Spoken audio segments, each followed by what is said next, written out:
近有个好消息，估计能把欧美那些媒体给气炸了。是的，非洲开始向中国还钱了，而且一还就是大手笔，4年时间累计还了足足220亿美元。大家好，欢迎来到星球热点，国际大事从不缺席，舆论场中抽丝剥茧，聚焦独家中国资讯。点赞、订阅加小铃铛，带你用不一样的视角读懂中国故事。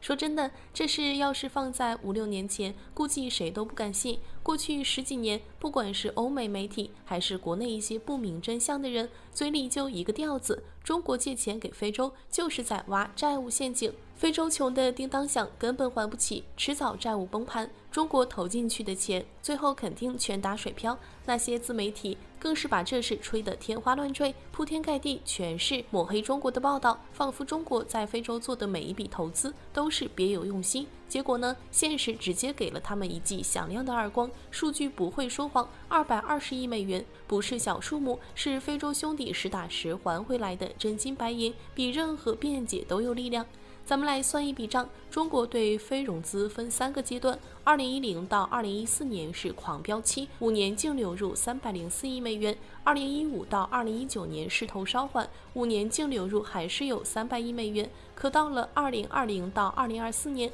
画风突变，从之前每年往里投几十上百亿，变成了往外净回流220亿，这一进一出就是520亿美元的剪刀差，相当于以前投进去的钱，现在开始批量回本了。很多人肯定会问，非洲兄弟以前不是挺穷的吗？怎么突然有钱还钱了？难道是中国逼债了？其实真不是，这事说起来特别简单，没有那么多弯弯绕绕。首先，咱们中国这边对外融资的节奏确实收紧了，这几年全球大环境不好，国内投资的优先级也提高了，不再像早些年那样广撒网，对外放贷变得格外谨慎。波士顿大学有数据特别直观，2024年中国对非贷款只有21亿美元左右，而2016年峰值的时候，这个数字是290亿美元，相当于现在的零头。说白了，咱们就是惜贷了，不乱撒钱，风控拉满。其次，这也是贷款周期的必然结果。咱们2010到2018年那波放贷高峰，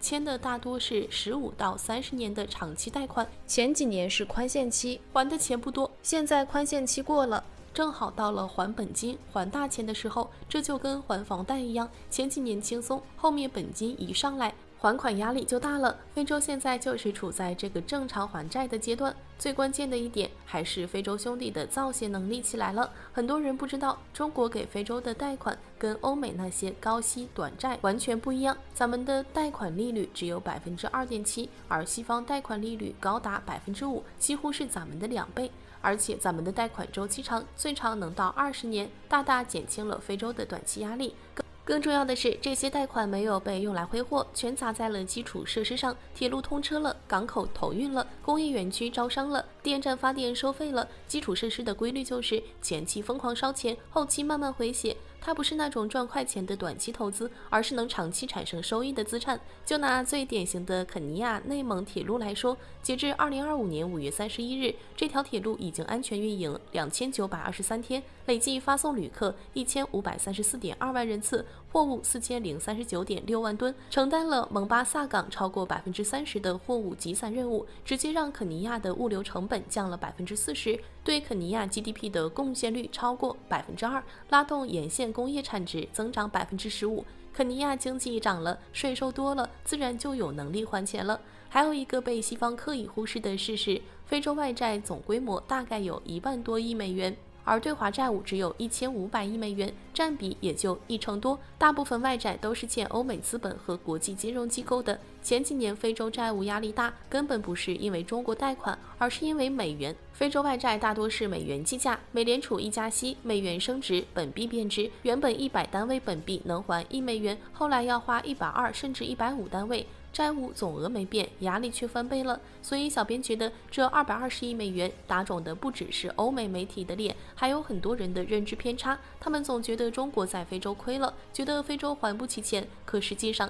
咱们算的是长期账、供应账。现在非洲开始还钱，说明资金链没断，项目没崩，咱们的投资正在回收，这盘棋咱们才刚刚下到中局。聊完了非洲还钱，咱们就得说说背后的核心，中国是援非。首先得明确一点，现在中国的援非和冷战时期那种单方向给予不求回报的援助已经不一样了。现在咱们讲究的是共赢，不是我帮你，你欠我，而是我帮你发展，你陪我共赢。目前中国对外援助有8种方式，其中最有门道、最能体现共赢的就是成套项目、一般物资、技术合作和人力资源开发合作这4种。先说说成套项目援助，这可不是简单帮着建个楼、修个路，核心是把中国标准推出去，中方负责考察、设计、施工，提供设备和材料，派遣技术人员指导，项目竣工后再移交非洲，相当于手把手帮非洲建项目，还顺带把咱们的标准植入进去。就像蒙内铁路，从运营体系、车辆外形到车厢内饰、乘务培训，完全就是中国高铁的翻版。只要采用了中国标准，以后别的国家再想进来，难度就大多了。